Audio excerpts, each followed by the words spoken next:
Les vraies voix Sud Radio. Bonsoir Félix, 3 mots de l'actu qui sont amiral, néonazisme et incendie. Il a tracé son sillon à l'ombre d'un grand homme, les mots d'Emmanuel Macron pour l'hommage national à l'amiral Philippe de Gaulle qui s'est éteint à l'âge de 102 ans. La Russie, privée de cérémonie d'ouverture, accuse de néonazisme le comité international olympique. Pendant ce temps, l'ONU accuse Moscou de semer la peur et d'effacer l'identité ukrainienne dans les zones occupées. Et puis grosse frayeur à Caen, les clients d'un bar ont appelé les pompiers pour un incendie dans un appartement. C'était en fait une vidéo de feu de cheminée diffusée sur l'écran de la télé. Les vraies voix Sud Radio.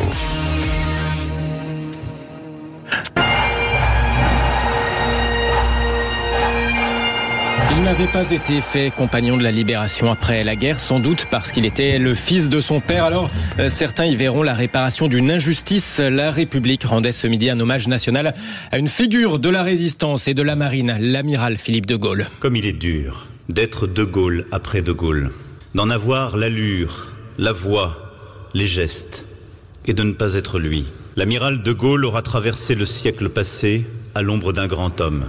Avec cette rectitude, cette force de l'amour donné et reçu, cet amour qui n'ose se dire et qui pourtant irrigue, lui aussi servirait la nation, sur mer, comme son père l'avait fait sur terre.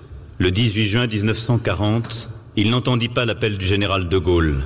Il était déjà à bord du cargo qui l'emmenait vers l'Angleterre, vers son père et vers la résistance.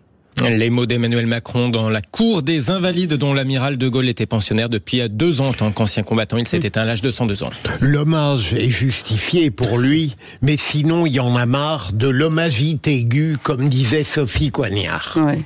Ce qui vient d'être diffusé est de grande qualité.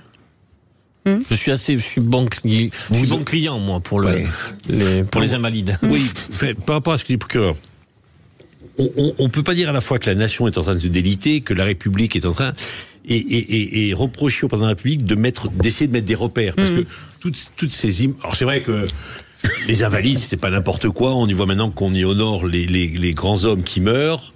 Et on met au Panthéon les grands hommes qui sont morts les femmes importantes qui sont mortes il y a longtemps. Bon. Mais c'est aussi, pour le président de la République, la volonté de mettre des symboles partout et à chaque fois de refaire nation. Bon. C'est pas que ça merde, mais sincèrement, je pense que ça a du sens. Et en tout cas, pour le suivre régulièrement sur ces sujets-là, dans ces moments-là, je le trouve particulièrement bon. Allez, le deuxième mot, les amis, néonazisme, terme employé par la Russie après la décision du comité international olympique. Les athlètes russes ne pourront pas assister à la cérémonie d'ouverture des JO de Paris. Le CIO bascule dans le racisme, la discrimination et le néonazisme, réagit la porte-parole du ministère russe des Affaires étrangères. Hasard du calendrier, avec ses propos tout en nuances, c'est aujourd'hui que le Haut Commissariat des droits de l'homme de l'ONU publie, lui, son rapport accablant sur la situation des habitants des zones ukrainiennes occupées par la Russie. Effacement de la langue ukrainienne, de la citoyenneté, des lois aussi ukrainiennes, un climat de peur étouffant, des violations à grande échelle du droit humanitaire, selon Danielle Bell, la chef de mission pour la surveillance des droits de l'homme des Nations Unies en Ukraine. Ces violations ont des conséquences profondes et à long terme pour l'Ukraine et sa population. Au cours de nos entretiens, les résidents ont expliqué que la citoyenneté russe devenait de plus en plus une condition d'accès aux services sanitaires et humanitaires vitaux, à la sécurité sociale et à l'emploi dans les services publics.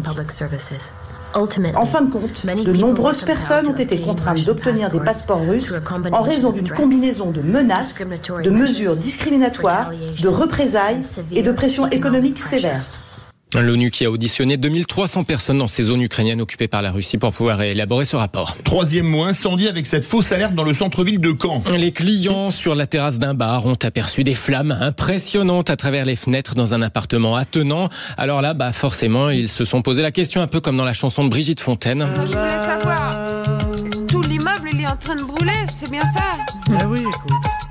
Eh ouais, ni une ni deux, nos clients en terrasse appellent les pompiers qui accourent place Saint-Sauveur, ça ne s'invente pas. Des pompiers qui ne trouvent rien. Les occupants du dit appartement allaient très bien. C'est ce que nous rapporte Ouest France, à qui on doit cette chouette histoire.